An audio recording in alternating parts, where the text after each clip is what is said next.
You are tuning in. I am Lauren Van Hemert from RDU on Stage. I am here with my friend and colleague Edward Medina, who I know from the American Theater Critics Association. I Acme. keep trying to rope in my friends from ATCA to ATCA to chat with me. There's a because I think all of us living in different parts of the country have different perspectives on this. You're hunkered down in New York City. Yes, Was In Harlem to be specific. Marla, Mhm. was Girl from the North Country the last show you saw? How did you know that? I do my Yeah, homework. you have your right. Girl from the North Country was the last show I saw the night before everything got shut down. And I was there with some fellow critics of mine. And It was a beautiful show. I really loved that show. And in a way, when I think about what we've lost since then, I kind of at least am very happy that I ended with that show, Mm. right? That, and that I was in the theater the night before, that it occurred. So that made me feel good. And like I said, it was a beautiful, beautiful show. And they're closed now, right? Are they another one that's not coming back, or they are coming back, or As we far don't? as I know, they're coming back. I haven't heard that they're not coming back yet. I don't think I've heard anything about that. There's Good, only good. been a handful. I think it's only 3 or 4 that have officially said they're not coming back. Frozen being the top of the list, because Frozen was already, I think Frozen was the only one that was running, and I think the other two were soon to be coming and then just got dumped. Beetlejuice and the Inheritance, I think, were they Yeah, were scheduled to shut right. down during this time, but they Yeah. closed. Inheritance was close to closing, if I remember correctly, very close to closing. I think a Um, few. Beetlejuice was in the midst of them trying to figure out if they could mount it somewhere else. Mm. So they were in the middle of some confusion, which didn't help once the pandemic hit. Once the closure hit, that didn't help them at all. And then The situation with Frozen, I was quite surprised with that one. Not that it closed, all right, because if you actually looked at it before the closing happened, they were already operating at a loss. Mm. They were already dealing with severely mixed reviews. And if you know anything about Disney, and I had the pleasure of working for Disney for some 5 years, if you know anything about Disney, they're not going to keep something open that's losing them money. All right, Mm. as much as they'd like to, they're not going to. So I already had a sneaking suspicion that that show was close to closing. But once this came along, once they looked at the business model and they realized to themselves, we're not going to keep this, we're not going to keep paying for this theater, we're not going to keep this thing going, especially over the length of time that they would be estimating how long they'd have to wait. So I wasn't surprised when they closed. What I was surprised at, and it was unfortunate, was the impact that it gave to the community. Because I think part of what's happening here in the midst of all this is all very emotional. Okay. And theater folks, we are emotional people. All right. And there is nothing wrong with that. All right. But by the same token, you need to look at the business end of what we do. All right. I used to tell actors a long time ago, um, you need to think of yourself as a product. Okay. You are something that's being sold. That makes you separate and apart. That way you can make better decisions about your career. Right? This is the same thing, but on a grander scale. We need to look at what everybody's saying. We need to look at actual business models. We need to look at what producers are saying, what directors are saying, as well as what our actors are saying, what our creatives are saying. We have to look at what our unions are saying and other professionals in our business. And we also have to look at what the medical professionals are saying, and then take a really good, long, hard look at it and try and understand that as far as Broadway theater is concerned, it's not coming back till next year. It's just not going to happen.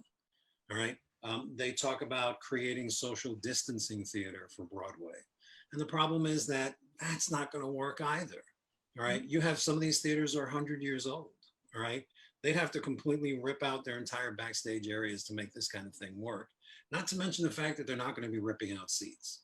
All right. So Broadway is going to be the last domino to fall. So we can't just constantly be looking at Broadway and trying to, trying to decide for ourselves what our future is. Okay. That's up to the producers. That's up to the business people. That's up to the people in charge of those shows. We need to start looking at our off Broadway. We need to start looking at our off Broadway. And then we need to be looking at our regional theaters, our national theaters, and figure things out there. But I really believe that until we have some sort of better guidelines um, uh, and probably a vaccine, you're not going to see a lot of big theater happening in New York. It's going to take a while. Well, and it's very tourism based, Sure. Broadway. And I don't know that people are going to be traveling to the epicenter of this thing, or what we perceive as the epicenter of this thing, anytime soon either. I can Um, I can understand that thinking, but by the same token, um, people said the same thing about 9/11. Okay, and while 9/11 and this pandemic are two very different things, in a lot of ways they're not. Okay, 9/11 was a horrible terrorist thing that happened, and it could have happened at any point in New York City at any time afterwards, right? But people kept coming back. Once New York, first of all, I personally think, just because I'm a New Yorker, of course, I personally believe that New York has really led the way in how to deal with this kind of situation. And I think so far we've done very, very well. We've shown ourselves to be serious. We've shown ourselves to be resolute. And we're making our way through this crisis. And as the epicenter of this, I really believe we handle ourselves well. And I think that will reflect to tourists once things start to open back up. And theaters not big theaters not coming back, like I said, until at least January, maybe the spring. But other things will be coming back. Okay, film production, things like that. Restaurants will be opening up again. All these things, and these are things that are going to slowly start to draw these tourists back. And as they come back, then they go home and they say to themselves, you know what? New York is in better shape than we thought it was. And they're handling things well. And I think that's one of the things that producers are watching out for. as a native New Yorker, you posted a link to a really interesting article published in the Atlantic, lamenting about the fact that we're writing New York's obituary with every postponement of New York opening. You know, with Frozen closing, like you said, where and people are leaving New York. There seems to be kind of this. A friend of mine posted an article today that a lot of New Yorkers are abandoning the city that they love. Are you feeling a resilience like after 9/11, or are you feeling a little bit more doom and gloom scenario like we're all reading? On the ground, as a New Yorker, I sense the resilience. I genuinely do. Yes, I've seen numbers that say people are leaving. A lot of people are going upstate. All right. But the fact of the matter is that a lot of people already had homes upstate. Okay. And it being New York, when something dramatic happens here, there's going to be an impact. But then we need to take a breath because, again, we need to remember we're only 3 months into this. All right. It is literally a short time frame. All right. To be predicting the doom of New York, and that the streets are going to be empty forever, and that the restaurants will never be back, and that theater will never return. That's a little bit much. If you just look at what New York theaters are trying to do to survive right now, to stay relevant, to fight to get funding, to fight to get additional representation. The unions are right at ground one, doing everything they can to help as many people as they can. If you look at all that, that to me doesn't sound like we're in trouble. Okay, that means that to me it sounds like we've got hit with a broadside, but we're doing everything we possibly can to make it work. and we're trying to fix it. Because you also need to look at this in terms of the artists are doing everything that they can. Uh, they're still writing, okay? They're online, they're doing the Zoom shows, they're doing everything they can, all right? I personally think cabaret is seeing kind of a boom because Mhm. cabaret is, of everything that theater and theater related things do, cabaret is one of the things that could benefit greatly from what's happening right now. There are a lot of singers, a lot of performers that are performing online and getting seen a lot. All right. So the artists are doing their thing, right? Because they have to, right? Um, Producers are trying to find a way because they're not wanting to walk away, right? If producers really wanted to walk away, they could. We would see tons more shows closing, with the word that they weren't coming back. All right. So producers are doing what they can. Like I said, the unions and union representative and other organizations like ATCA, like Drama Desk, like the Broadway League, all of them are trying to come up with solutions and find ways to make this happen. And as long as we can take out some of the emotional element, right, I think if we can take a breath and a step back, I think we will all find a way. I really do. I do too, and that is my hope. You're a voting member of Drama Desk. You see tons of Broadway, off Broadway theater. So, can you give me a snapshot of what this season was and what was coming down the pike that had not maybe opened yet? Okay, now you're making me think about stuff that I haven't thought about. Um, well, first of all, I think there was a lot of great theater that was coming. And I think part of the problem is that one of the reasons this hit took us so hard was that this was, and I've heard people say that, I read in a few places that people were saying that, oh, this season, the past few seasons on Broadway were terrible. Off Broadway was straining. Off Broadway was, in trouble. And it's like, but that wasn't true. Last season was one of the most, if not, if I'm remembering correctly, successful seasons we've ever had. All right, and there were some really, really great shows that were coming down the pike. You had Six was coming down the pike. You had a lot of really great theater. Hadestown was on a roll. All of this stuff, all this great theater was happening, and then we got hit, and that's what I think made it doubly hard. All right, because you're talking about, again, Six. They got hit, I think, the night before they opened. The night they opened, the The night night, they were supposed to open. I think they were in previews, but they're right. official opening. The other one that was Company. Yeah. Everyone was waiting for Company. All right, and that hit hard too. As far as you say, I'm a Drama Desk member and also a member of ATCA. Um, on the night that, on the day that theater was closed, I went through my calendar, and in the next 2 months, the next 2.5 months, I had 18 shows in my schedule. All right, that were already booked. All right, that I was already getting tickets to review. That's a lot of shows. So that'll tell you where we were, all right at that moment. There was a lot of big theater opening. There was a lot of stuff opening off Broadway. There was a lot of stuff opening off Broadway. And like I said, one of the most successful seasons we've ever had across the board in New York City for theater. And I think that's why it hurt so much. Mm.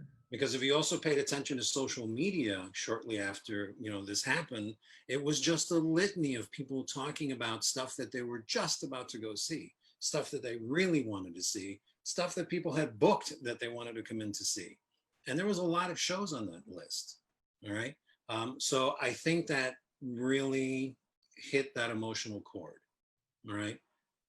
If we had had a terrible season, we may not have gotten, people may not have been so upset. All right. They would have been upset for a lot of reasons, but they may not have been as upset. All right. Because I really think that we were on a serious roll, and it'll come back. I know it will. It has to. It will. I mean, theater has survived this long. I think, I don't think this is the end of theater. I think it's, people are liking it to an intermission. It's an intermission. It's a pause for sure. Yeah, what hurts the most is the toll, right? And the toll is our actors, our musicians, our writers, okay, our directors, okay. Um, those are the main bodies of our creative people, all Mm. right, and they're the ones that immediately lost jobs. They're the ones that got immediately impacted, all right. And what hurts the most for them is that what they're about is the audience. What they're about is that feedback from people. All right. So to have that suddenly taken away from them, um, that's heartbreaking and it's hard. All right. Which is why the unions need to keep stepping up to try and get these people money. All right. We need to keep working with the state and federal government to try and get these people money. These people need to be rescued as much as they possibly can. All right. Uh, producers will find a way. All right. They always do. Um, but these people need to be taken care of. And as far as theater is concerned, everybody, I've read, and I'm sure you have too, a lot of articles that have gone to theater is alive and theater is dying. Okay. But it's been around since the days of the Greeks. All right. Well, the way I think about it, really, and the way I was kind of taught, was that theater goes back further than that. Okay, when prehistoric people sat around a campfire Mm. and communicated about the hunt and the day's activities, all right, that was the beginning of storytelling. Okay, when they put when they put paintings, chalk paintings in caves, all right, when they created those things, that was storytelling. All right, to me, that was the beginning of theater. So when you talk about how resilient theater is, theater hit for me has been around since the dawn of man. Theater is not going anywhere. All right, we need theater. And one of the things that exemplifies that the most is the fact that in the midst of all of this of this pandemic nightmare, when everyone's trapped in their homes, all right, what's keeping them not going completely crazy for the most part are performers. Okay, whether they are online, whether they are on Netflix, whether or not they're on your DVDs, whatever it is. Okay, whatever you're watching, those are actors, those are writers, those are producers, those are directors. Okay, those are musicians.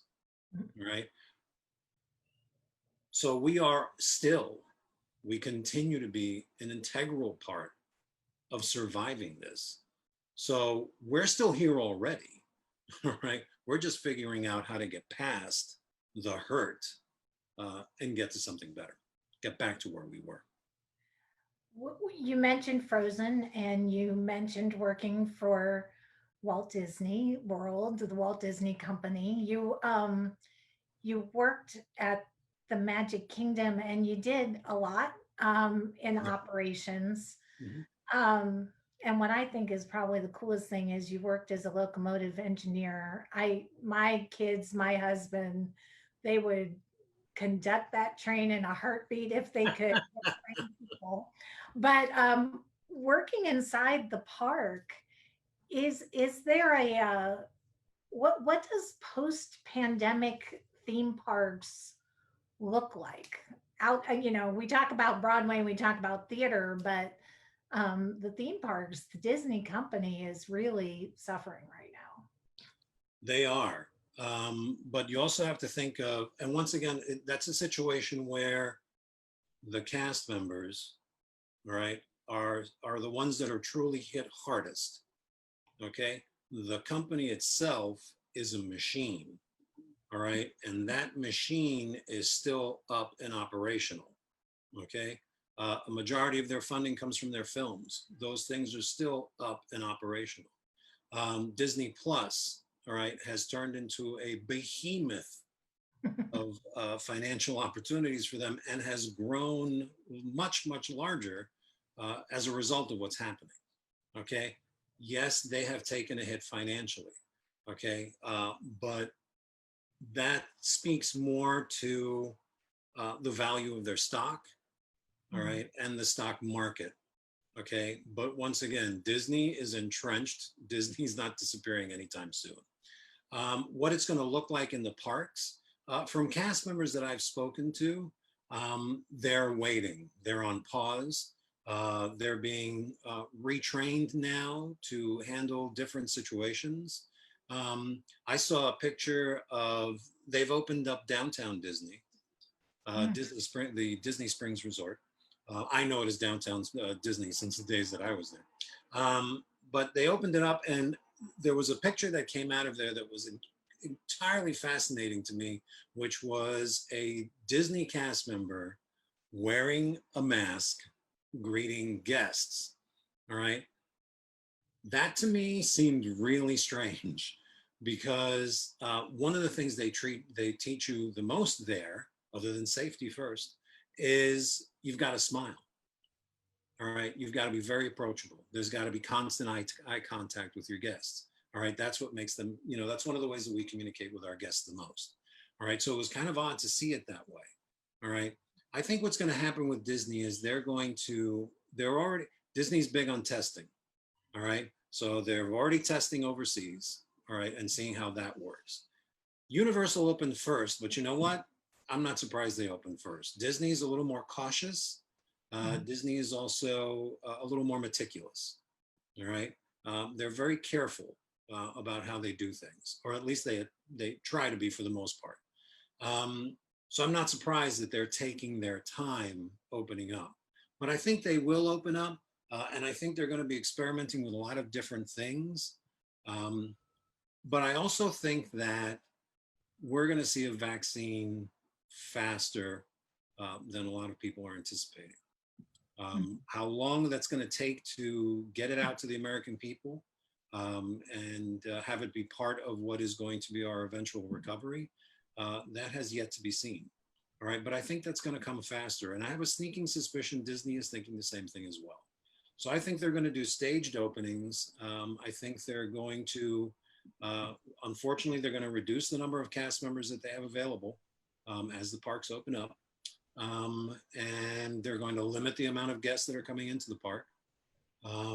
They won't be doing, from what I understand, parades. They won't be doing character meet and greets. They won't be doing things like that. But if anybody is going to solve this problem in terms of theme park entertainment, it's going to be the folks at Disney, without a doubt. Yeah. Um, you also, it was Frank Oz's birthday yesterday.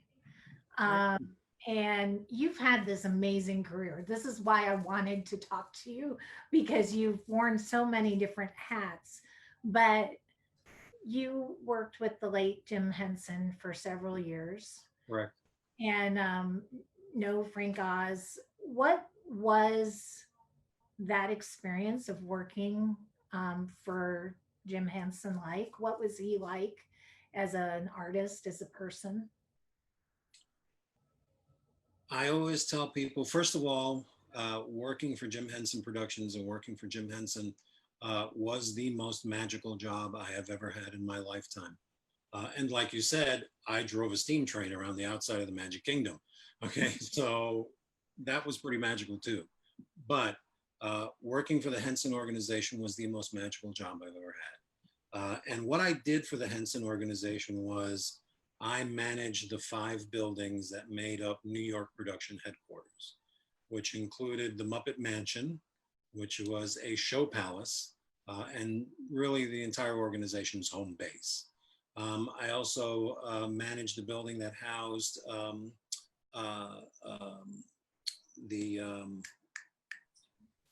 the studios, the television studios that Jim had for himself, and also the workshop where all the puppets were built. which was a massive building that was like a city in and of itself.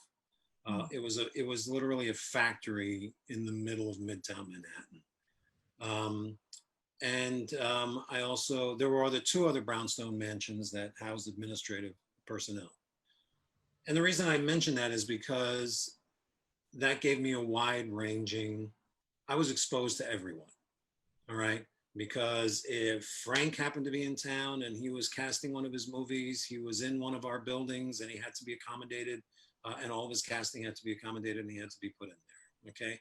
I received Jim's travel schedule on a weekly basis because when Jim was in town, it was important that Jim have fresh cut flowers on his desk every day. All right. While he was, returned.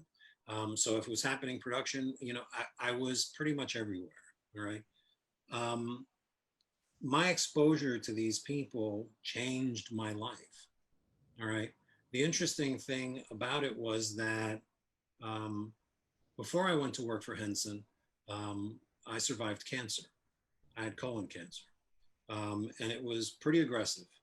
I had a tumor that, luckily for me, burst, and I started bleeding internally one day, and that's how they found it. If they hadn't found it, I would have been I was literally about a month or two away from being inoperable. So I was very, very lucky. Um, and when I arrived at the hospital, I had lost over half my blood supply. I was in pretty bad shape. Um, and then 3 weeks later, when I was released from the hospital, after having surgery, major surgery, I didn't need any chemotherapy after that. A situation like that makes you re-examine your life.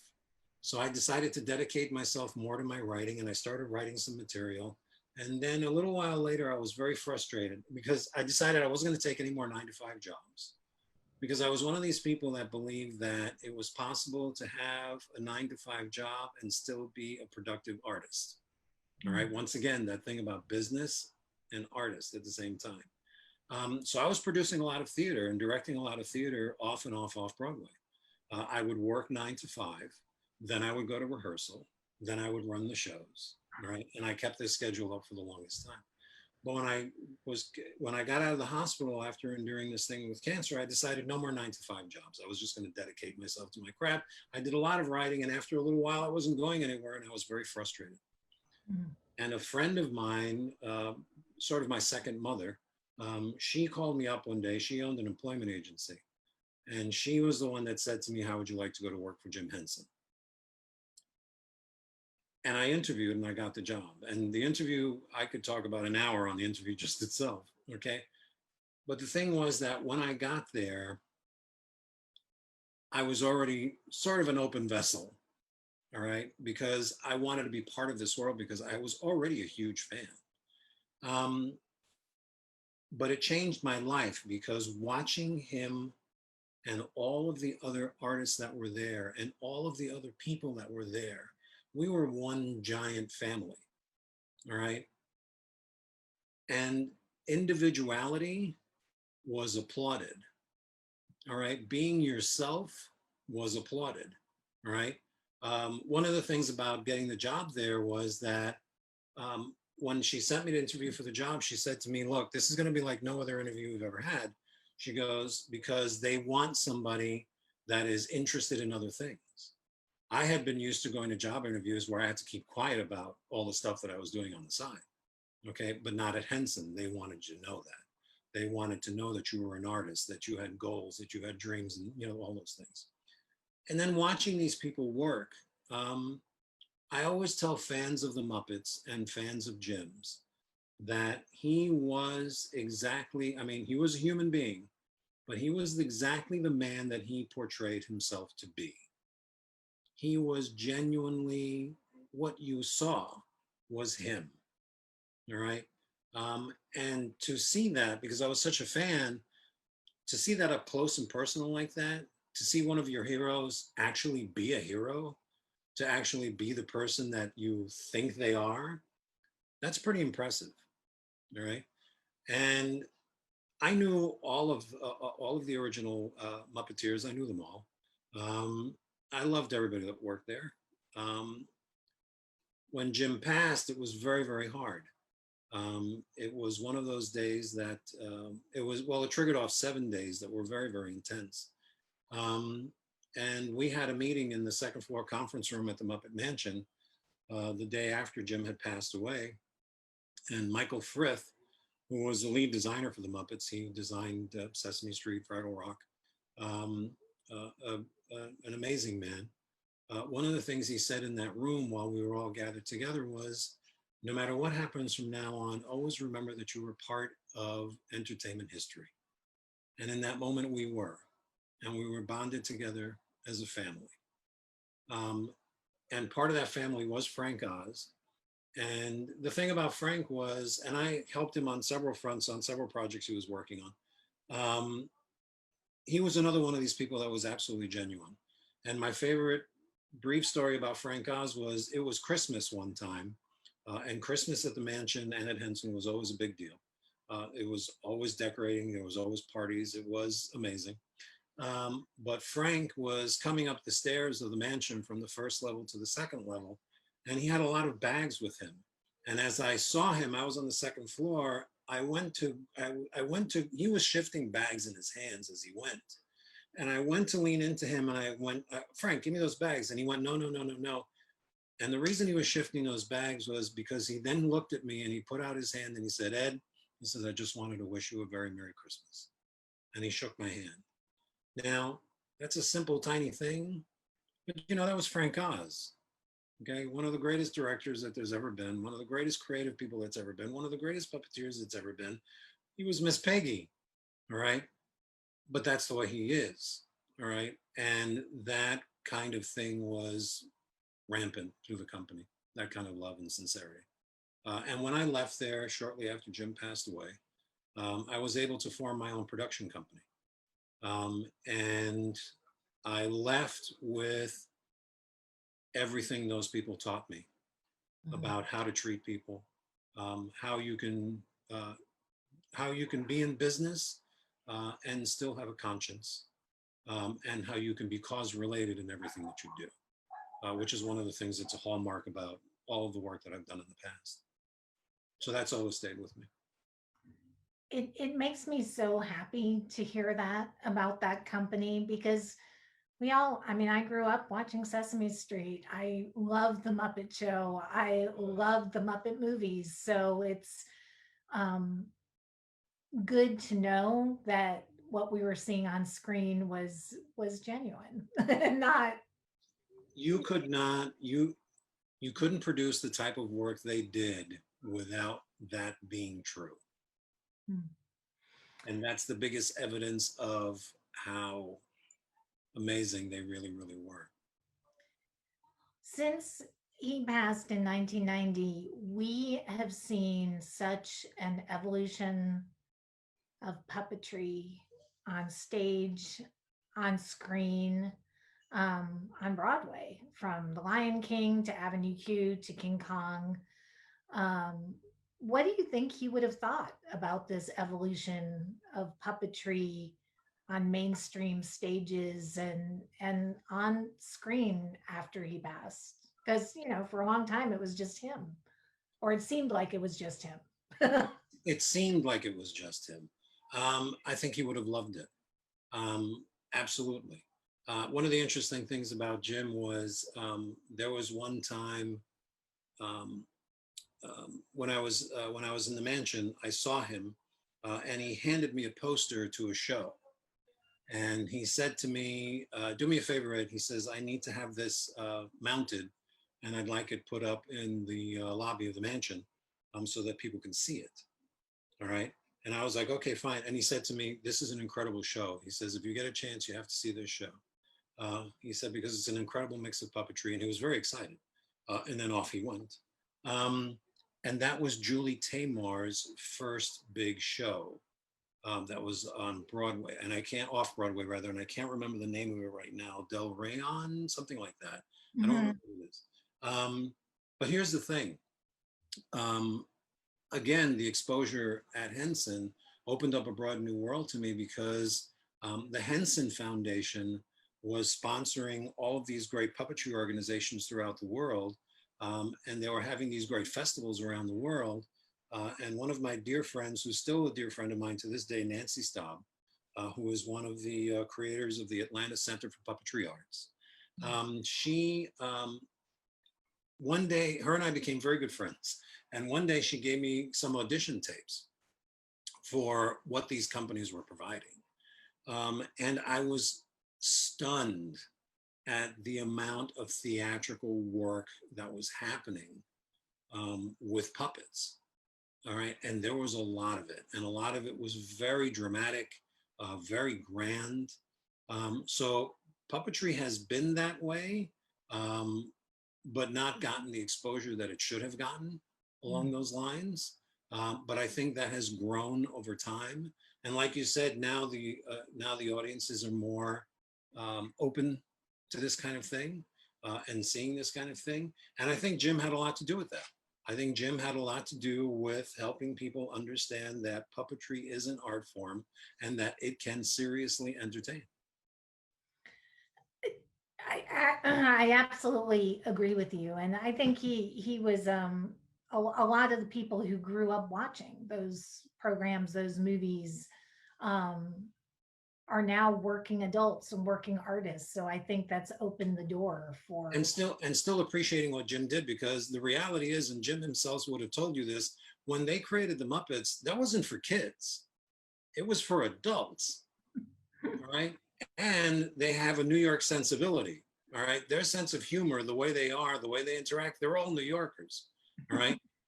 But the reason it spans that time is because it is generational, because you can look at it as a child and you appreciate it for what it is. All right. And he was a big believer in never, ever, ever, and me too, speaking down to children. You just don't, because children are a lot smarter than people give them credit for. All right. Um, and then those children grew up, and to this day, they're still fans. And adults that found the Muppet Show back then, they're still fans because they understood it on the adult level. All right. And one of the things that I'm most grateful to Jim for, and for having worked for that time, is this whole belief that you can produce art, you can produce great work, and you can still give back not only to community but to other organizations, which is why I built a lot of my career on producing theater and documentaries and other production and design work for not-for-profits. And a lot of them are children and cause related for children. That's really, really important to me. And it continues to this day whenever I find projects that I want to work I love that. Um, I want to talk about theater criticism and arts journalism for a second. I feel like we're in a really interesting moment uh, for our profession, one of your professions, because you wear many hats. on. um, Yeah. where do we go from here? I mean, first of all, we're arts journalists with no theater to cover at the moment. And Isn't once that a we fascinating thought? and once we come back from this pandemic, and like you said, theater will come back, it will emerge. Then what? Does this virtual world that we're living in and these new tools we're playing with open the doors for reimagining what theater criticism and arts journalism is? Before this happened, arts journalism was at an apex moment to begin with. Mm. Okay. And that apex moment was, what's all this online stuff? Who are all these bloggers? What's happening online? I don't understand that. We're losing print media, but we're going to try and hang on to that really, really hard, because I don't understand how a blogger can actually be a good critic. That's the kind of thing that they were facing, that we were all facing. Okay. I've sat through several meetings where people had said things like, are they legitimate? Mm. Okay. And the fact of the matter is that they are. All right. Critics are, as Roger Ebert told someone once, someone in a Q&A asked him, well, what makes you a critic? And what makes you think you can talk about what this is? And he said to the guy simply, because that's who I am, and because my fellow critics think so too. All Mm. right. So it's up to us as critics to open those doors. All right. And we were in the midst of trying to figure that out when this happened. So now what's happened is we have been forced into understanding that arts criticism is more three-dimensional than has been given credit to in the past. All right. And it is beyond print media. Okay. It is in the viral realm now. Okay. What do we do now? My favorite thing that's come out of this pandemic is some of these theaters who have said, you know what, we're not producing a season this year. What we're going to do is we're going to fund our playwrights and we're going to create material. All right. That's what we're going to focus on until we figure out what we can do with our physical structure. All right. That means we're funding artists. Okay. Now, one of the things that I think our fellow critics should be doing is finding and nurturing new talent, finding and nurturing diversity within our ranks. Okay. We also need to begin to start exploring what this virtual world looks like and opening the door to more of it. Okay. Honestly, truthfully, all right. And I want to say this and not offend anyone. Okay. If you're doing theater on screen and it's Zoom, okay, it's not theater. Okay. If you're watching on television some of the great plays and musicals that are being released on YouTube, okay, that's not theater. Okay. Theater is a live experience. Okay. But by the same token, they are and it is an artistic happening. Okay. These are our own artists that we have either reviewed, supported, awarded. Okay. And we need to find a way now to make that legitimate so that we can review these things. All right. So that our own organizations, when they're looking at, if you're submitting for membership, we need to be looking at other things now too. We need to be looking more at interviews. We need to be looking at all sorts of different types of theaters that are theater that's being reviewed. Even if it's drive-by theater, okay, where you know you go around and you drive to a specific location and you see a piece of theater, and then you drive to another spot and you see another piece of the theater, and it's all part. We need to expand the vocabulary of what we understand theater to be, and as organizations, we need to endorse that. All right, and at the same time, build rank. All right, build up our ranks so that we have more and more artists, because more and more writers, because theater is coming back, and it's going to be coming back in different forms, and we've got to be open to that. All right. The old guard needs to look at theater in a whole different way now. All right. And in all of its various forms, and I think that's possible. We as arts journalists are also, you mentioned diversity. Um, And that was Traditionally, fun. we haven't been a diverse bunch, but how do we open the doors? How do we give um, people of color, people with disabilities, how do we give a voice? How do we open the door to theater criticism and arts journalism to people who characteristically wouldn't look at this as an open field for them or an inclusive field for them? The first thing we have to do is open the door. The first thing we have to do is let them in. The first thing we have to do is network with them. The first thing we need to do is show them that there are critics of color that are out there now. All right. And raise those examples up. All right. To draw them in. All right. As far as ATCA is concerned, I'm on the Diversity and Inclusion Committee. Right. And we're making great strides. Right. And as a critic of color, honestly, there are times when I'm in a meeting or I'm in a place, all right, and I'm literally the only person of color. all right, or there's only one or two other people of color, all right. Um, that just can't be anymore, all right. Um, and one of the ways we do that is through networking opportunities. One of the ways we do that is by going to colleges and universities and getting people while they're young. One of the ways we do that is a mentorship program. One of the ways we do that is by getting our own house in order, standing up and saying, we need to have more critics of color and we need to have them now because they're out there.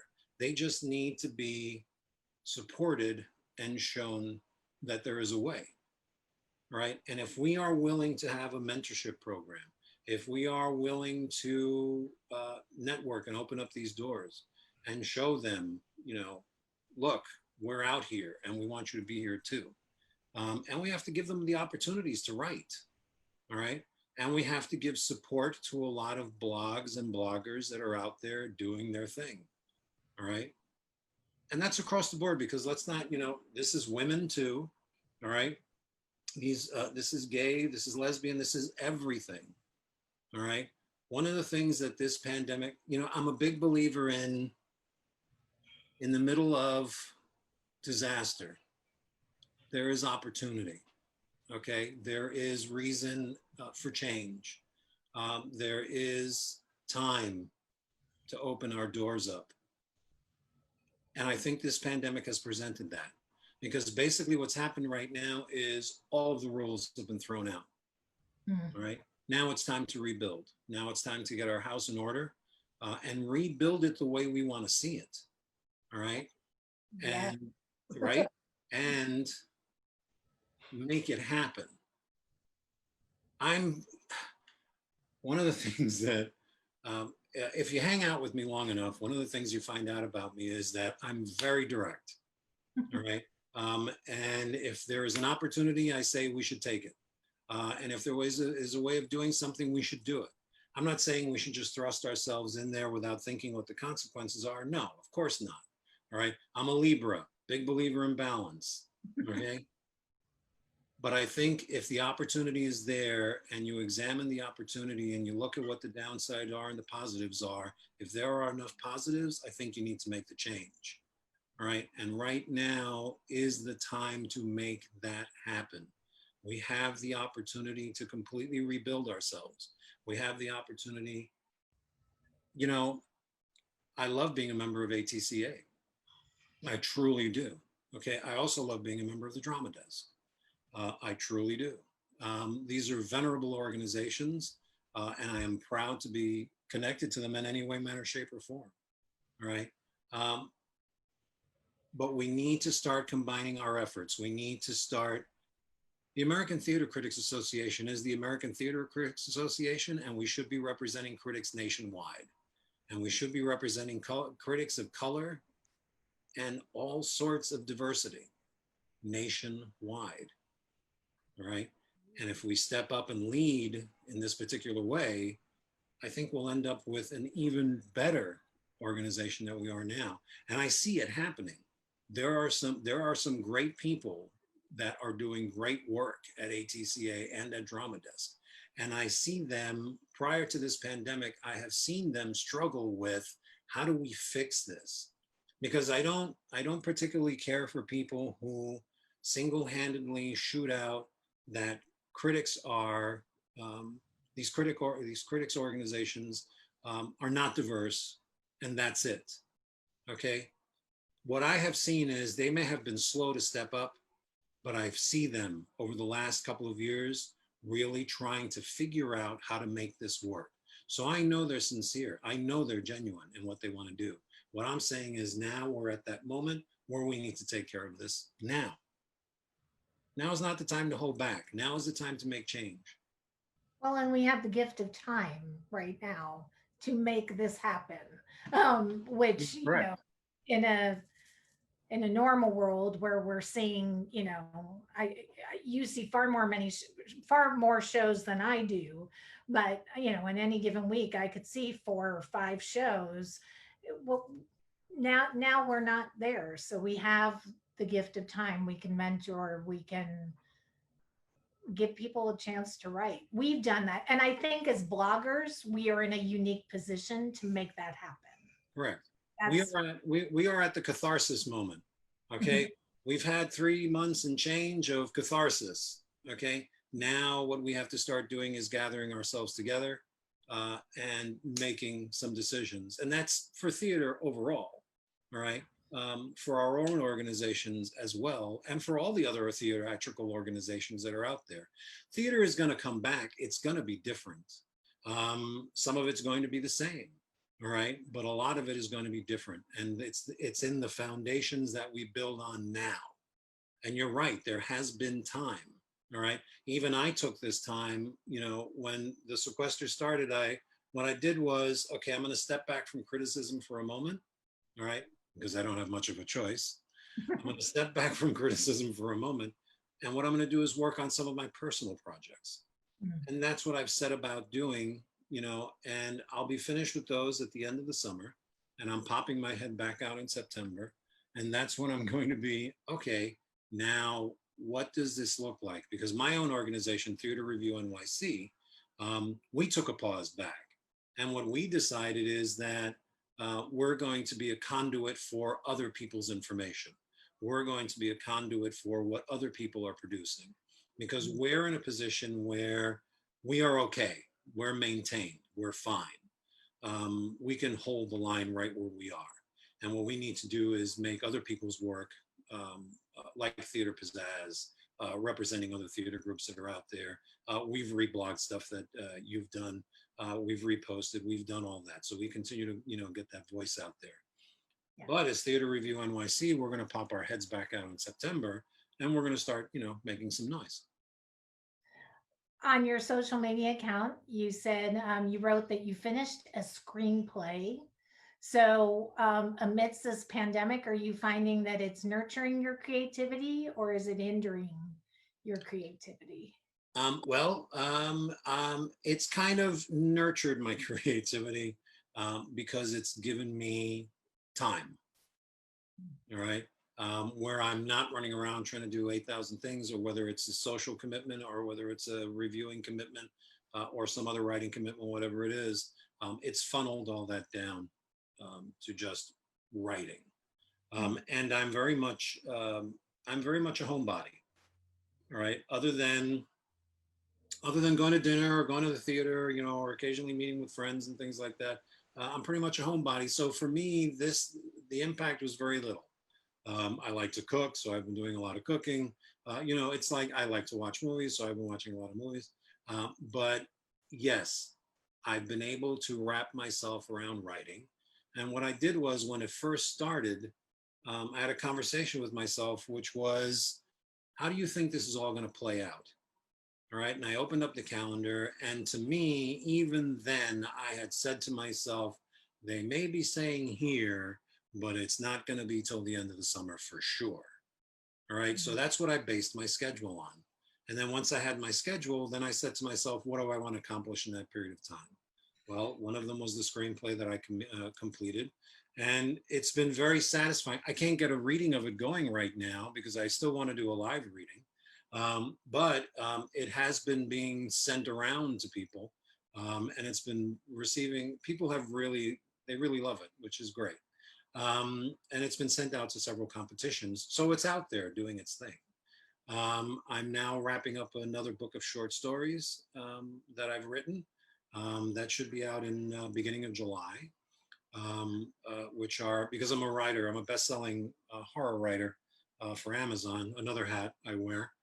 So this is another collection of short stories, and this one is actually, it's called Writer's Block, and it's a series of short stories that are about writers and some nightmarish things that have happened to them. So that's being wrapped up. And then for the summer, I'll be writing, finishing up a play that I've been working on that's loosely based on the disappearance of Edgar Allan Poe, called 4 Days with Edgar Allan Poe. So by the time I pop my head out in September, I'll have a screenplay. I'll have another book out there doing its thing, and I'll have a completed play that I'd like to start putting together and get up on stage. because I'd like to get back to doing some more directing as well. And then that's when I open up the door and I say, okay, now it's back to myself writing as a theater critic. Then I'll also have some perspective over all of this.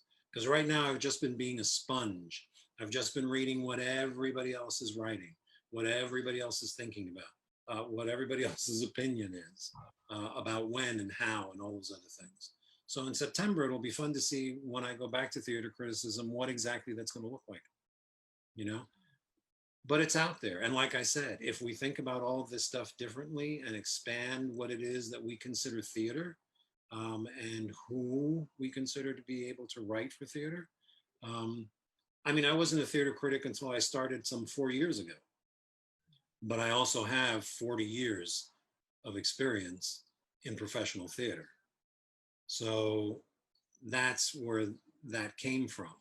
I always had an ability when I went to the theater, or I always, after the show, I always wanted to fix it, you know, or wonder what went wrong, or boy, that was really great if I had only, you know. So that's always been in me, right? Writing for my own blog and doing that just became an extension of being an artist, being a creator of theater. And we need to find more people like me, okay, who are out there right now, who are so in love with theater that they know everything about it. And they should be critics. A lot of people should be critics. Those are our critics. Well, and I love that you said that you see a show and then you try to figure out how to fix it. I saw a show with one of our colleagues in Winston-Salem last summer at the Black Theater Festival, and the sound was terrible. And at intermission, he looked at me and he said, "You think they'd mind if I just went on stage and adjusted the speakers?" Simple adjustments. So we really want the shows to work. We don't sit there and not want the shows to work. Correct. Correct. And um, that's one of the things that always surprises me, is that people actually still have, after all these hundreds of years of theater criticism, they still actually believe that we go into a theater wanting a show to fail. And the simple fact of the matter is, we really want it to succeed. yeah. We want it to be a good show, you know? The ones that break our hearts are the ones that we want to really be a good show. And then it's really bad, you know, on top of that. Because I have not yet met a critic who was not conflicted by that, right? Because then you say to yourself, oh, I really wanted this to be good, but now I have to tell the world that it's bad. So, Terrible feeling. That's yeah, the worst kind of review to yeah, have to. yeah. What is on your pandemic watch list? I'm guessing some Humphrey Bogart, because after you finished your screenplay, you treated yourself to a box set. So, what's on your pandemic watch list? I'm a really big believer in rewards. When you finish something, you get yourself a little reward. Right over my shoulder, there's a Pop Funko of Speed Racer. That was a reward that I gave myself after I directed a short. Um, so I'm a big believer in the rewards. Yes, Bogey's on the list. Um, uh, just a lot of movies. I'm a big fan of TCM. Mm. So I'm watching a lot of classic movies.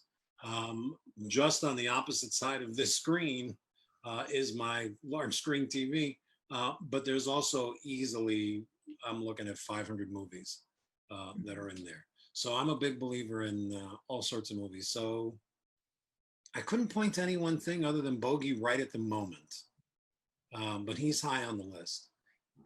Oh, and right now there's been a lot of Netflix marathoning, including right now I'm rewatching Breaking Bad for the I think it's the third time. So things like that. It's usually what's getting my attention, you know, right off the bat. But if it's a classic movie, I'm probably there. And I know you're a writer. You write books. You've written a lot of horror. Yeah, Um, horror and fantasy. what is on your pandemic reading list? Right now, right there down at my side is Stephen King's It. It's almost 1,200 words, 1,300 pages of glorious writing, and that's a number one right on the list. I'm a huge fan of Stephen King. And this one just seemed really right for the moment. A lot of people would say read The Stand, um, but I couldn't do it. I'll read The Stand another time. It was just too right on the money for the moment. Um, but he's a fantastic writer. I love everything that he does. So that's literally, as a matter of fact, I'm looking at it's The Stand, and right on top of it is the Bogey Collection, or rather, it is there, and right on top is Bogey. It's a pretty eclectic collection, I would Yeah, say. yeah, yeah. Well, that's the way I like to be. I love eclectic. Well, I love that, and I enjoyed our brief conversations when I've been in New York the last couple of years for our conference. I hope to get back there and come to our conference again in When you November. Yes. when you come back, dinner is a must. Oh, I would love that. I think you and Nate were so supportive of my podcast song and dance at ATGA last fall, and I so appreciate that. That was one of my your presentation for that was one of my favorite moments of the conference. Oh my Um, gosh. because first of all, it was really well done. It was really well presented. The research material that you gave with it was also informative, but it was a shining light of modernization right in the middle of a much needed dark tunnel. That particular conference was a very good conference. It was so well put together, and I've been to a few, but I'm still early on. Okay, but I can tell you, I every panel, every discussion, every guest, it was just all right on the money. And the executive committee for ATCA is to be commended for putting that together, as well as the diversity and inclusion committee and the membership committee and the foundation itself. It was just a really fabulous conference. Well, I think aside from the fellowship and the networking opportunities, that conference and the ability to hear from professionals and learn from the best playwrights and the best artists in the country in the room with a handful of us is pretty spectacular. If you So, think about it, we had not only some amazing producers, but we had two Pulitzer Prize, one Pulitzer Prize nominated, one Pulitzer Prize winner, right? And we had them both. yeah. So we had Michael Jackson and we had Soraya from And ESPN. Doug Gray. Doug Right, hosted a panel for us, which he right. always does every year.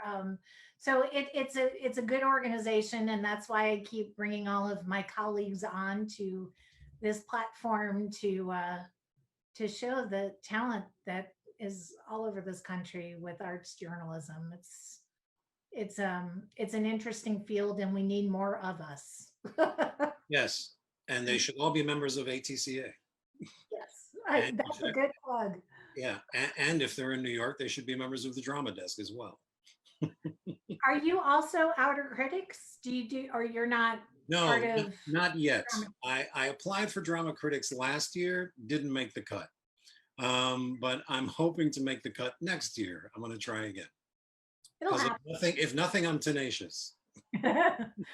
Well, thank you, Edward, for joining me today. I'll put a link to your website and to the Amazon pages because I had not realized how many books you've written. But Yes.